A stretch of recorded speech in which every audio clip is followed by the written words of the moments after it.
ಮಾಧ್ಯಮ ಮಿತ್ರರಿಗೆಲ್ಲ ನಮಸ್ಕಾರಗಳು.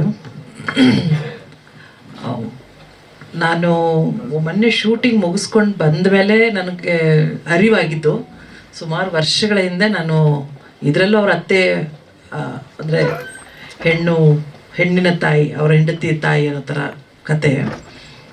ಆದರೆ ಎಷ್ಟೋ ವರ್ಷಗಳಿಂದ ನನಗೆ ನೆನಪಿಲ್ಲ, 10-12 ವರ್ಷನೋ ಜಾಸ್ತಿನೋ, ಅಷ್ಟು ವರ್ಷಗಳಿಂದ ಒಂದು 5 ಅಂತ ಒಂದು ಸಿನಿಮಾದಲ್ಲಿ ನಾನು ಅವ್ರಿಗೆ ಅತ್ತೆಯಾಗಿ ಮಾಡಿದ್ದೆ.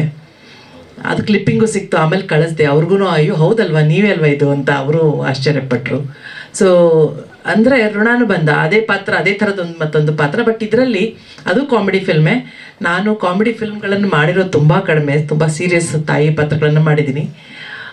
ರೊಮ್ಯಾಂಟಿಕ್ ಕಾಮಿಡಿ ಜಾನರಲ್ಲಿ ಬರುವಂಥ ಈ ವೆಂಕಟೇಶಾಯ ನಮ ಈ ಸಿನಿಮಾ ನನಗನ್ಸುತ್ತೆ, ಈಗ ಎಷ್ಟೋ ಸೀರಿಯಸ್ ಸಿನಿಮಾಗಳು ಆಗಿರ್ಬೋದು, ಥ್ರಿಲ್ಲರ್ ಆಗಿರ್ಬೋದು, ಎಲ್ಲನೂ ಒಂಥರ ಟೆನ್ಷನ್ ಕೊಟ್ಟರೆ ಈ ಸಿನಿಮಾ ಫುಲ್ ಮೀಲ್ಸ್. ಅಂದರೆ ನನ್ನ ಪ್ರಕಾರ, ನಾನು ಕತೆ ಕೇಳಿರೋ ಪ್ರಕಾರ, ಟೀಸರ್ ನೋಡಿರೋ ಪ್ರಕಾರ, ನನ್ನ ಒಂದು ಅಂದಾಜಿನ ಪ್ರಕಾರ ಇದು ಅಂದರೆ ಇಮೋಷನ್ಸ್ ಆಗಿರ್ಬೋದು, comedy out and out comedy ಆಗಿರ್ಬೋದು, ರೊಮ್ಯಾನ್ಸ್ ಆಗಿರ್ಬೋದು, ಎಲ್ರಿಗೂ ಒಂದು ಫುಲ್ ಮೀಲ್ಸ್ ಪ್ರೇಕ್ಷಕರಿಗೆ ಒದಗಿಸುತ್ತೆ. ಕನ್ನಡ ಪ್ರೇಕ್ಷಕರಿಗೆ ಯಾವುದೇ ಬರೀ ನೀವು ಕಾಮಿಡಿ ಅಂತಲೇ ಬಂದರೂ ಕೂಡ ಇದರಲ್ಲಿ ಎಲ್ಲ ಆಯಾಮಗಳನ್ನು ಕಥೆಯಲ್ಲಿ ತೊಗೊಂಡು ಬಂದಿದ್ದಾರೆ. So full entertainment.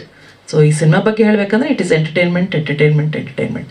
So Harish Raj ಅವರು ನಿರ್ದೇಶಕರಾಗಿ ಸ್ಕ್ರಿಪ್ಟು, ನಿರ್ದೇಶಕರು, ಆ್ಯಕ್ಟ್ರು ಆಗಿ ಮಾಡೋದು ತುಂಬ ದೊಡ್ಡ ಜವಾಬ್ದಾರಿ.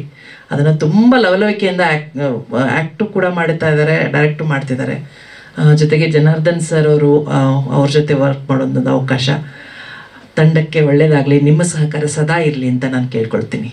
Thank you madam. Raghu sir.